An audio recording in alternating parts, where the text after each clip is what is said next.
Why, if the Qur'an is the word of an omniscient God called Allah, was it revealed in 7 modes? Why 7 modes? Will you explain? This is a question that every thinking and inquiring mind should ask, whether they are believers or unbelievers. After all, the Hebrew Bible, the New Testament, the scriptures of the great civilizations of India, China, Persia and others were all in one version.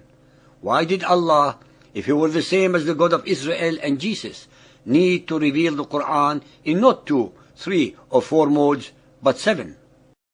Incredibly, the answer to this question, based upon the records of Muhammad and Islam, is astoundingly simple.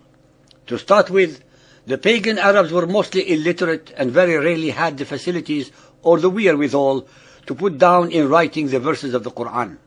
Most of the Qur'an had to be memorized by those who were attending Muhammad at any one time. Since Muhammad had to inform some of his immediate followers of his alleged revelations at different times, in different places, to different companions, over the incredibly long period of 23 years, it was impossible for him to keep track of the verses, their contents, and to which surah they belonged. He was giving different versions of a verse to different companions at different times.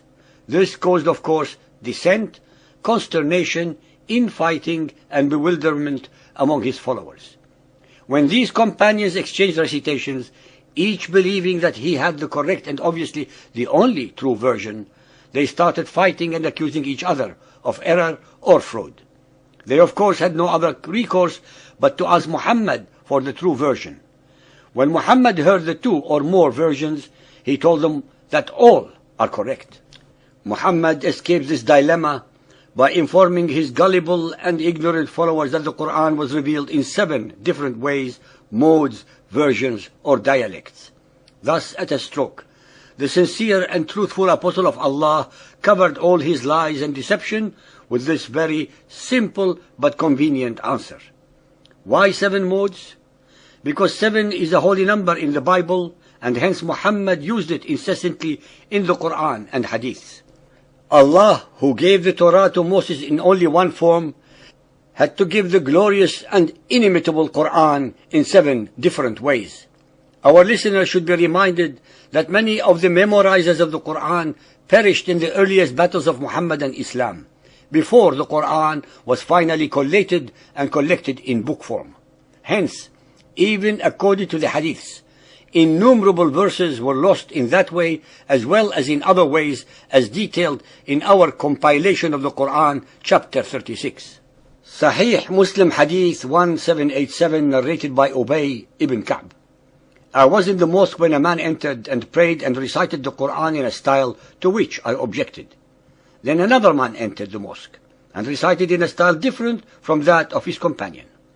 When we had finished the prayer, we all went to Allah's Messenger and said to him, "This man recited in a style to which I objected, and the other entered and recited in a style different from that of his companion." The Messenger of Allah asked them to recite, so they recited. He expressed approval of their efforts, and there occurred in my mind a sort of denial which did not occur even during the days of my ignorance. When the Messenger of Allah saw how I was affected, he struck my chest, whereupon I broke into a sweat and felt as though I were looking at Allah Himself. He said to me, "Obey, a message was sent to me to recite the Qur'an in one dialect." And I replied, "Make things easy for my people." It was then conveyed to me for the second time that it should be recited in 2 dialects. I again replied to him, "Make affairs easy for my people." It was again conveyed to me for the 3rd time to recite it in 7 modes. It is obvious then that Muhammad's Allah was incapable of knowing that the followers of Muhammad were such simpletons that they needed the Qur'an to be recited in 7 different ways for them to comprehend it. Muhammad's all-knowing Allah did not know their weaknesses. No truly divine supreme being could fail to know the weaknesses of his own creation. Sahih Bukhari Hadith 3.601, narrated by Umar ibn al-Khattab. I heard Hisham bin Hakam bin Hizam reciting Surah al-Furqan in a way different to that of mine. Allah's Apostle had taught it to me in a different way. So I was about to quarrel with him, but I waited till he finished. Then I tied his garment round his neck and seized him by it and brought him to Allah's Apostle and said, I have heard him reciting Surah Al-Furqan in a way different to the way you taught it to me. The Prophet ordered me to release him and asked Hisham to recite it. When he recited it, Allah's Apostle said, it was revealed in this way. Then he asked me to recite it. When I recited it, he said it was revealed in this way also. The Qur'an has been revealed in 7 different ways, so recite it in the way that is easier for you. Sahih Bukhari Hadith 4.442, narrated by Ibn Abbas. Allah's Apostle said, Gabriel read the Qur'an to me in one way, and I continued asking him to read it in different ways till he read it in 7 different ways. Al-Tirmidhi Hadith 2215, narrated by Ubay ibn Ka'b. Ubay told of Allah's Messenger meeting Gabriel and saying, I have been sent, Gabriel, to a people who are unlettered, among whom are old women and old men, boys and girls, and men who have never read a book. He replied, the Qur'an, Muhammad, has been sent down in 7 modes. Ladies and gentlemen, please remember that the people of the book, the Israelites, when they left Egypt, were also unlettered. But the God of Israel did not need to recite the Torah to them in 7 different ways. It was exactly because of these various versions of the Qur'an that Uthman bin Affan, the 3rd Khalifa, allowed only one Qur'an to exist by burning the 6 other versions.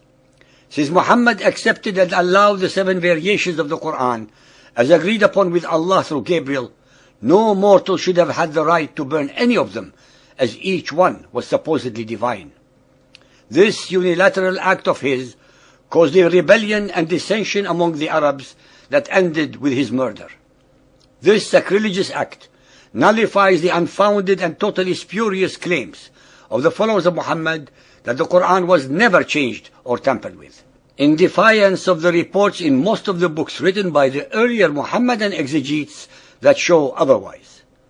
All the above illogical, sacrilegious and unacceptable anomalies can be instantly resolved when our listeners realize that the Qur'an in its entirety is a product of Muhammad's imagination, his own alter ego, but cleverly projected into the unsuspecting mouth of Allah, the supreme rock god of the Quraysh, thus giving his alleged revelations the authority of divine sanctity.